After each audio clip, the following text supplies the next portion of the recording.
America दोहरी मार झेल रहा है। एक तरफ ट्रंप की धमकी, दूसरी तरफ गृहयुद्ध की चिंगारी। सबसे ताकतवर देश अवैध घुसपैठियों के आगे बेबस है, क्योंकि घुसपैठियों और दंगाइयों ने आगजनी और तोड़फोड़ और अब मल्टीनेशनल कंपनीज के शुरू में लूटपाट और तोड़फोड़ शुरू कर दी। लॉस एंजलिस से शुरू हुई यह आग अमेरिका के 12 राज्यों तक पहुंच चुकी है।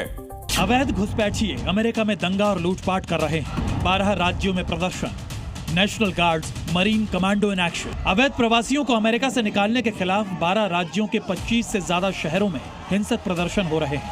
कई शहरों में घुसपैठियों ने पुलिस और सिक्योरिटी फोर्सेस को निशाना बनाया, पत्थरबाजी, आगजनी और जमकर लूटपाट की। उपद्रवियों के निशाने पर अब एप्पल स्टोर भी आ गए हैं।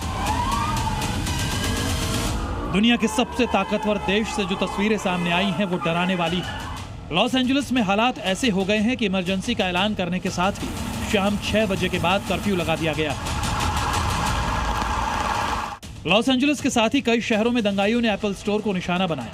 पुलिस के सामने लूटपाट, तोड़फोड़ और एप्पल गैजेट्स लेकर भागते दिखे। अमेरिका के अलग अलग इलाकों के कई एप्पल स्टोर्स को नकाबपोश बदमाशों ने निशाना बनाया। हालात ऐसे हो गए हैं कि हेलीकॉप्टर से निगरानी की जा रही है। ट्रंप ने चेतावनी दी है कि अगर हिंसा नहीं रुकी तो वो विद्रोह कानून लागू कर सकते हैं। पहले दंगाइयों ने सड़क पर पुलिस और गाड़ियों को निशाना बनाया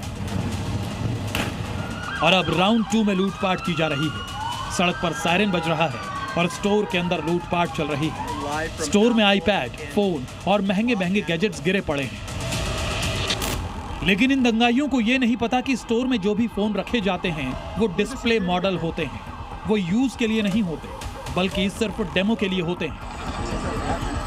ऐसे में एप्पल टावर थिएटर से भी बदमाशों ने बड़ी संख्या में फोन लूट लिए। जैसे ही कंपनी को चोरी की सूचना मिली तो फोन लॉक कर दिए गए और अलार्म बजाकर फोन लौटाने का मैसेज डिस्प्ले किया। इस डिस्प्ले में लिखा था कि एप्पल टावर थिएटर में वापस आएं, इस डिवाइस को डीएक्टिवेट कर दिया गया है और ट्रैक किया जा रहा है। स्थानीय अधिकारियों को सतर्क कर दिया जाएगा। दंगाइयों को कंट्रोल करने में अमेरिकी सिक्योरिटी फोर्सेस के पसीने छूट गए, इसलिए अब 2000 नेशनल गार्ड्स को तैनात किया गया है, जबकि 2000 गार्ड्स पहले से तैनात थे। साथ ही 700 मरीन कमांडो भी मुस्तैद हैं। पुलिस अब तक 1100 से ज्यादा प्रदर्शनकारियों को गिरफ्तार कर चुकी है। 3 लोगों को चोरी के आरोप में अरेस्ट किया जा चुका है। इमिग्रेशन एंड कस्टम एनफोर्समेंट हर दिन बिना दस्तावेज वाले 3000 अप्रवासियों को अरेस्ट और डिपोर्ट करने का टारगेट है। हर दिन करीब 1600 अवैध अप्रवासियों को पकड़ा जा रहा है, जबकि लॉस एंजल्स में कुल 9 लाख से ज्यादा अवैध अप्रवासी हैं। अमेरिका से आ रही ये तस्वीरें उन देशों के लिए सबक हैं जो अवैध घुसपैठ को ढील दे रहे हैं। हिंदुस्तान में भी नागरिकता कानून को लेकर ऐसे ही प्रदर्शन किए गए थे, लेकिन अमेरिका में हालात ज्यादा ही खराब हो चुके हैं। लेकिन सवाल उठता है कि क्या इस हिंसा, बवाल और बिगड़ते हालात के बीच ट्रंप लॉस एंजलिस से 9 लाख अवैध प्रवासियों को बाहर निकाल पाएंगे या फिर उन्हें दंगाइयों से समझौता करना पड़ेगा। ब्यूरो रिपोर्ट, जी मीडिया। Z News.